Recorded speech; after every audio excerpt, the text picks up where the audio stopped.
We had a little girl from Bowling Green that was on Good Morning America that many people saw, and she was on there with a TSA agent doing an invasive search inside of her clothing, inside of her pants. We had an 8-month-old who was having their diaper inspected. Then we had a 95-year-old who had their diaper taken off and inspected and stayed, I presume, for hours waiting to get through the TSA. When the TSA head Pistole was here, he said, well, we need to do these invasive searches. And he said, well, you may slow down or we may not do them as much. But then he sent me a letter and said, absolutely, that we have to because an 8-year-old in Kandahar exploded a bomb.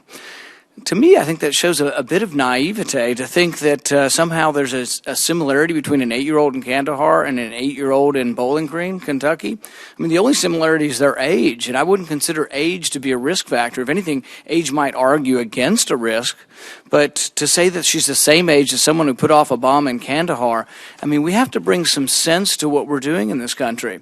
After 10 years, why don't we have a frequent flyer program? People, a big bulk of those traveling are traveling 2 and 3 times a week, and yet we treat everybody equally as a terrorist suspect.